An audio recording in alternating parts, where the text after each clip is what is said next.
Buenas tardes a todos y a todas. Yo quisiera empezar felicitando a las organizadoras del Congreso. Yo hace ya años puedo decir que no veo un salón de actos tan lleno. Además, siempre es un placer estar aquí en esta casa y encima sabiendo que nos siguen también por streaming otras tantas personas más. Así que muchísimas felicidades, es un placer estar aquí. Quería también dar las gracias al Museo del Traje por la hospitalidad con la que siempre nos reciben y, desde luego, a todos ustedes por acompañarnos en lo que es una hora realmente difícil tras el descanso de la comida. Bueno, dado que la sesión de esta tarde está dedicada a explorar desde distintos temas y con diferentes voces y enfoques los debates que giraron en torno al vestido en la era de las luces, a mí me gustaría destinar el tiempo de la intervención a revisar el papel que tuvo de manera secundaria la ciudad, en este caso la Villa y Corte de Madrid, como un espacio clave en la nueva cultura de las apariencias que trajo consigo la civilización de las costumbres, de los usos, de las modas francesas a inicios de siglo y que, como veremos a lo largo de los siguientes minutos, es un proceso o un fenómeno del que acabaría participando todo el cuerpo de la sociedad. Durante los últimos años,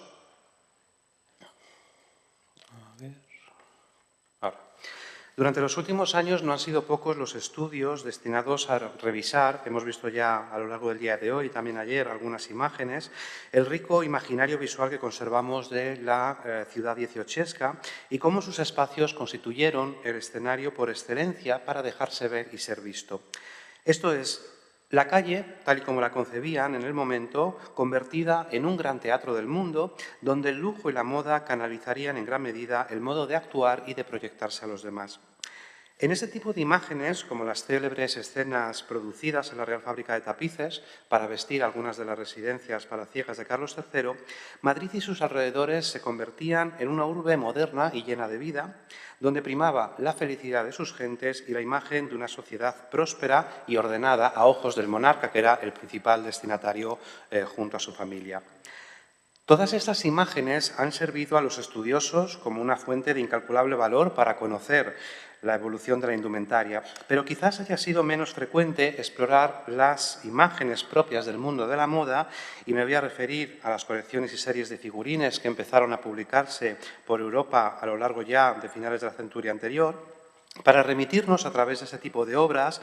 a los espacios y lugares de la ciudad donde tuvieron lugar todas estas prácticas y dinámicas en torno a la indumentaria. Posiblemente una de las obras que más contribuyeron a normalizar o a reflejar cómo se habían normalizado las nuevas modas y como algo, digamos, consustancial al contexto urbano fue la colección general de trajes que en la actualidad se usan en España, promovida, como saben, por el artista Antonio Rodríguez, que era el autor de sus dibujos, y los grabadores Manuel Albuerne, Francisco de Paula Martí y José Vázquez.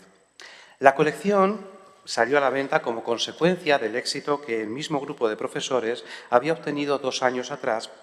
al empezar a publicar las ilustraciones de los trajes descritos en El Viajero Universal, una colección de 43 volúmenes traducidas del francés al español entre 1796 y 1801 por Pedro de Stala y que estaba destinada a difundir los usos, costumbres y modas de todas las naciones del mundo conocido. La versión española se anunció en el Diario de Madrid el 30 de septiembre de 1801 y allí los profesores explicaban que ante el deseo del público de tener también los trajes propiamente nacionales, habían decidido iniciar esa nueva colección, que se vendería, como los del Viajero Universal, en cuadernos sueltos y a los mismos precios de 8 reales en negro y 20 reales iluminados.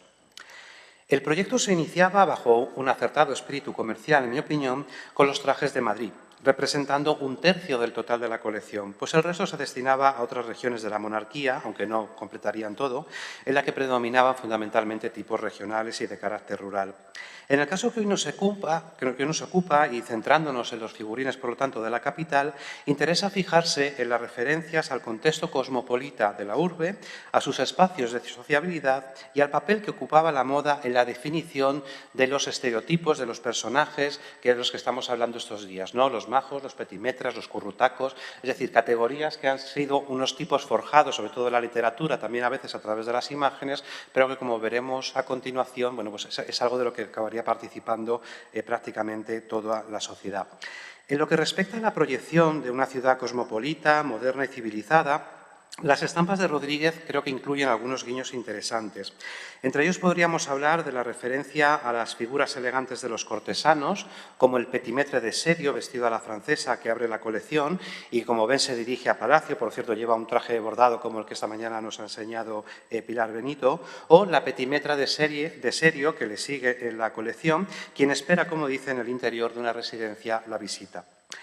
Otros, por su parte, como el petimetre con frac y sombrero bordado, proponen acudir a espacios emblemáticos de la corte, como es el Prado, escenario por excelencia de la actividad del paseo y principal escaparate para lucir el lujo y la moda en el vestir. Su presencia en la calle se subraya, al igual que el petimetre anterior, por el empedrado de los viales, lo que traduce la imagen de una ciudad limpia y aseada, resultado de los esfuerzos realizados durante los reinados de Fernando VI y Carlos III. En las proximidades del Prado parecen igualmente ubicarse otros personajes de la colección, como el hombre de edad avanzada que busca la quietud que no existe en el salón y que podría encontrarse en los jardines del Buen Retiro, o bien la petimetra con túnica blanca que parece pasear por las inmediaciones de Atocha, dejando ver al fondo la Alameda del Prado y a la derecha lo que parece el edificio del Real Observatorio, un icono de los avances científicos impulsados por Carlos III en la ciudad unos años atrás. La referencia al ruido y al trasiego de las gentes del salón que nos comentaba el hombre anterior se hace evidente en vistas urbanas coetáneas como la dibujada hacia 1800 por François Ligier para el viaje pintoresco histórico en España de Alexandre Laborde, aunque el volumen referido a Madrid no se publicó hasta el año 1820. La estampa es posiblemente una de las pocas imágenes grabadas de la época que visualizan la mezcolanza de gentes y el alto trasiego de carruajes descritos por los viajeros en sus diarios y memorias, aunque no deja ver muy bien el denominado salón. Este recinto estaba presidido por la Fuente de Apolo y era descrito a inicios de los años 90 en una carta publicada en la prensa por un supuesto forastero, como una soberbia pieza en donde se junta todas las tardes buenas un concurso brillante y numeroso de toda clase de personas y en donde se ostenta la riqueza de los trajes y la elegancia de las personas de ambos sexos, que es lo que podemos apreciar en el bello dibujo del barón Saint-Dogolan, donde se dejan ver no solo a petimetres y petimetras, adivinamos vestidos a la moda, sino también el atuendo clásico español de las mujeres con mantilla y basquiña y de los hombres con capa, sin olvidar la referencia a las clases populares, como las majas sentadas al borde de la fuente en el primer plano. La superficie del salón estaba delimitada por una serie de mojones de piedra circulares, también denominados marmolillos, que separaban las zonas reservadas al tráfico rodado de las de los viandantes en toda la longitud del paseo, como se puede apreciar en este detalle de una vista de pájaro anónima publicada a inicios de los años 90, donde se dejan ver bancos de piedra y también un par de hileras de sillas de paja que el público podía alquilar para sentarse y conversar, como se venía haciendo, por otro lado, en otros recintos, por ejemplo, los jardines del Buen Retiro desde años atrás. De este último conservamos una interesante estampa del Jardín del Retiro de los adornos dispuestos en la zona del parterre para contemplar la ascensión de un globo aerostático en 1792, así como la ubicación de asientos de bancos y sillas para comodidad de los espectadores, los cuales cerraban el perímetro del privilegiado escenario de modo similar a cómo se disponían en las casas los asientos para acomodar a las visitas, reservando el espacio central al globo entre las estatuas del parque y las dos piezas del parterre extendidas, en este caso, como una magnífica alfombra. Tanto el recinto del Salón del Prado como la vista que el del parterre del Buen Retiro nos hablan en realidad de las mutuas relaciones que la nueva sociabilidad dieciochesca determinó al concebir los usos de la casa y de la calle, intercalando continuamente prácticas y acciones que se desarrollaban indistintamente en espacios abiertos, cerrados, públicos y privados. En lo referente al traje, es un rico testimonio, además, que permite comprobar cómo el uso de las mantillas y la basquiña de las mujeres para salir a la calle, o de la capa, en el caso de los hombres, no era tan rígido como en algunas ocasiones tendemos a simplificar o como nos dicen las fuentes. Y prueba de ello es la continua publicación en la prensa de anuncios avisando sobre la pérdida de este tipo de prendas. Por ejemplo, y cito, la mantilla de muselina de 1000 flores, que se había extraviado la noche del 19 de agosto de 1788 entre la fuente llamada de Apolo y la calle de los Fúcares, o las mantillas de muselina, una de toalla y otra de picos, con 3 abanicos, que se perdieron en el canapé del Prado, frente del salón, la noche del 28 del mismo mes. Volviendo a la colección de Rodríguez, y en lo que se refiere a estos espacios de sociabilidad donde se forjó la nueva cultura de las apariencias, la colección también permite encontrar referencias de interés. En este sentido, conviene precisar que las prácticas de sociabilidad urbana trascienden la distinción entre esfera pública y esfera privada, pues las actividades de ocio y entretenimiento que tenían lugar a partes iguales en los hogares, en establecimientos públicos o en la propia calle. En las residencias, por ejemplo, tenían lugar las visitas que había que cumplimentar a amigos y a conocidos, como la ya citada petimetra de serio que espera en su casa. Siguiendo los principios de economía compositiva en este tipo de colecciones de tipos, la referencia al entorno doméstico se logra simplemente a través del diseño de la alfombra en el suelo, así como por el hecho de que la señora no lleva puestas ni la mantilla ni la basquiña. Por su lado, solo con basqueña se presenta la petimetra, la sacerdotisa que aguarda un baile, en este caso lo que parece un jardín. Ejemplo de referencias a establecimientos públicos es la botillería, un local en el que se servían refrescos y helados, como a la que se dirige la petimetra de la estampa 8, vestida con basquiña de red y mantilla transparente, o también el recinto de la Plaza de Toros, a la que se encamina el majo elegante de la estampa 14, quien deja adivinar tras de sí los caballos de la fuente de Neptuno, si lo ven en la parte izquierda de la imagen. La referencia a espacios abiertos e imprecisos de la calle es, sin embargo, lo que va a predominar en la serie, y es desde luego algo común en las colecciones de este tipo, donde se buscaba hacer resaltar las figuras con líneas de horizonte bajas, como puede verse en una de las colecciones francesas que Rodríguez sin duda debió conocer al comenzar su proyecto para ilustrar el viajero universal, de la que aquí les he traído otro ejemplo, y cuyo esquema seguiría igualmente Juan de la Cruz en su conocida colección de trajes de España. La imagen de la modista la hemos visto ya un par de veces esta mañana.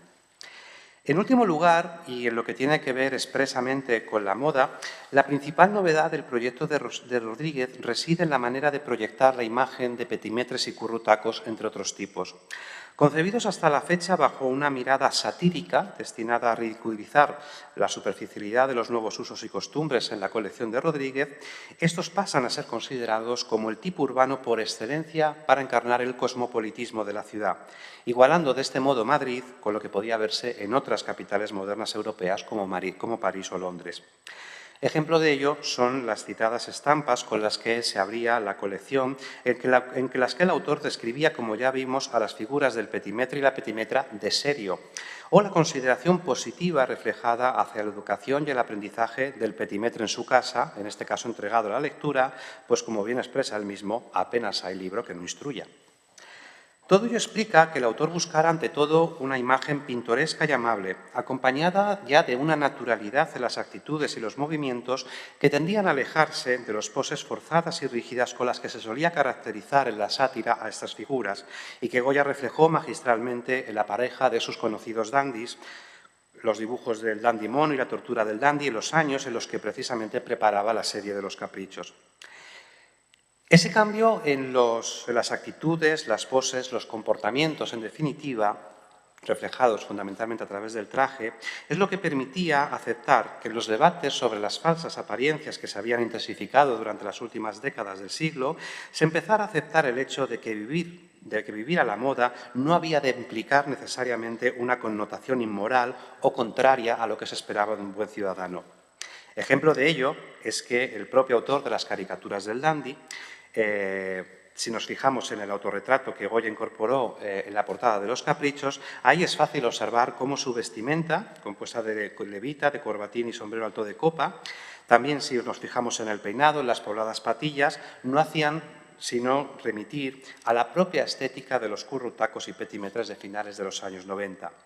Su retrato, sin embargo, refleja la imagen de un hombre moderno vestido según el gusto del día, es decir, una persona de su tiempo que pasa desapercibida entre sus semejantes. Eso le permite, como sagaz observador de la vida moderna en Los Caprichos, moverse entre las gentes con el fin de identificar y criticar los vicios, excesos y defectos de las costumbres de su época, al modo como, por otro lado, lo venían haciendo los filósofos morales en la prensa de costumbres de la época.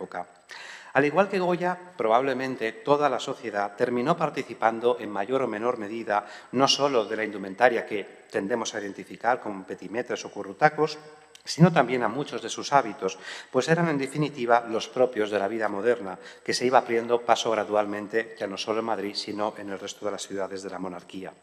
Si observamos esta realidad desde una perspectiva generacional, resulta comprensible que fuera la gente más joven la que aceptara con más entusiasmo las novedades, pese al disgusto de muchos que se sentían impotentes para frenar el impulso de la vida moderna. Así se puede observar, por ejemplo, en una pequeña colección de 12 estampas sobre las edades del hombre anunciada en 1803 en el Diario de Madrid, adaptando este asunto iconográfico tan frecuente en las escaleras de la vida de siglos anteriores a las nuevas actitudes y diversiones de la vida moderna. Así sucede en la edad de 14 años, en la que en este caso una pareja vestida de majos baila un bolero, o el amor que rebosa la joven de 16 sentada al piano, que reconoce que aunque la música le deleita, su mayor arrebato está ocasionado por el retrato en miniatura del amado que sostiene entre las manos. El conjunto de la colección mantenía, no obstante, el puntual seguimiento de las modas descritas esos mismos años por los figurines de Rodríguez, como se puede observar en la figura de la madre que cuida del pequeño de apenas 12 meses o los niños que con 10 años se despiden al terminar el juego para dirigirse a la escuela. Los únicos personajes que no visten según los usos de los primeros años del siglo XIX son los que representan las edades más avanzadas, como los de 70 o 90 años, mostrándose ataviados, en este caso el hombre, con casaca, calzón corto y media, es decir, de acuerdo a los principios de la moda masculina de la centuria anterior. En cualquiera de los casos, la vestimenta y modos de la vida moderna no son ya, por lo tanto, un símbolo de la degeneración de las costumbres, sino una expresión de la aceptación de la modernidad, como veíamos antes, con todos sus valores positivos. La plena normalización de las modas terminó siendo un reclamo evidente para atraer la mirada del espectador en toda clase de imágenes, incluyendo las propias vistas urbanas. Se ven aquí muy pequeños, pero sucede en las composiciones de José Gómez de Navia, donde las gentes amenizan ya con su buen gusto en el vestir la modernidad y elegancia de la propia ciudad. Y también en otras tipologías de imágenes grabadas, donde de nuevo podemos ver a los figurines de moda cobrando pleno protagonismo. Voy a acabar en ese sentido refiriéndome a los llamados juegos de preguntas y respuestas. Se trataba, como saben, de unas colecciones de naipes adornados con figuras de damas y galanes que, una vez se barajaban, ofrecían divertidas combinaciones. Este tipo de entretenimiento se vinculaba una vez más a las prácticas de sociabilidad, en este caso, por ejemplo, para elegir cortejo dentro del ámbito urbano, y estaba directamente relacionado con las prácticas amorosas de esta figura. Aunque no fuera una invención de la época, parece que estos naipes se popularizaron especialmente en los años previos de la guerra. La primera noticia de una baraja de estas condiciones la tenemos, de hecho, en los anuncios publicados en el diario La Gaceta de Madrid en octubre de 1807, cuando Francisco Miranda, dibujante y grabador, ofrecía, y cito, un juego para la diversión de toda clase de personas, dispuesto en 2 barajas de cartulina fina de 33 damas y 33 galanes, con preguntas y respuestas, significando cada figura en su traje las modas que se usan en el día. Desconocemos con seguridad la autoría de esta obra en particular, pues en la actualidad se conservan varios juegos similares del mismo periodo, lo que lleva a pensar en el éxito que debieron tener estas barajas. La atribuida a Parisi y Asensio, que tienen ahora en pantalla, creo que es la que tienen en pantalla, porque sí, que tienen en pantalla, resume en líneas generales las características de este tipo de naipes. Para empezar, todas las figuras, como ven, están ubicadas en el exterior, aunque a diferencia de Rodríguez no se incluye ninguna referencia ya a edificios, árboles o a otros elementos identificables de Madrid. Lo habitual, además, es que sean las figuras masculinas las que formulen las preguntas, mirando normalmente a su izquierda, mientras que las mujeres lo hacen a su derecha. En el caso de estas últimas, de las figuras femeninas, y a pesar de estar en la calle, no hay un criterio uniforme a la hora de representarlas con mantilla y basquiña, lo que indica, por otro lado, que ya empezaba a haber un menor cumplimiento en esas normas de conducta social, al menos en términos de decoro, a la hora de llevar o no el atuendo. Muy similar a este juego, aunque reservando menos espacio a los textos de las preguntas y las respuestas, es esta otra baraja conservada en la Biblioteca Nacional que reúne las mismas características formales, abarcando de igual modo una amplia revisión de las modas vigentes en la primera década del siglo. De mayor interés y calidad, creo, en el dibujo y el grabado de las figuras es finalmente este otro juego conservado en el Museo de Historia de Madrid, que debió venderse estampado en tintas de diferente color. Veíamos esta mañana ese tratado del libro del tocador de la moda, creo recordar, impreso en diferentes tintas, que se vendió, digamos, también a principios del siglo XIX. A diferencia de los anteriores, el autor de esta baraja indicó en el encabezado de la obra distintas combinaciones de información, enriqueciéndola ya de por sí diversa presencia de figuras, poses y gestos. En unas ocasiones se va a representar el tipo de personajes representados, para especificar si es un petimetre, por ejemplo, o una petimetra. En otras se informa sobre la dimensión internacional de los trajes, para indicar si están vestidos a la inglesa o a la francesa, pero lo más común sería indicar la procedencia del figurín, haciendo constar el nombre de la ciudad, como los aquí reunidos de Madrid, Málaga y Bilbao. Lo interesante en este caso es que, a diferencia de otras colecciones imaginarios, los modelos procedentes de otras provincias ya no son representaciones de los tipos populares o regionales, sino que todos ellos visten al gusto del día, asimilando por fin en todo el país la plena normalización de la moda y de la cultura de las apariencias en la vida moderna de las ciudades. Muchas gracias.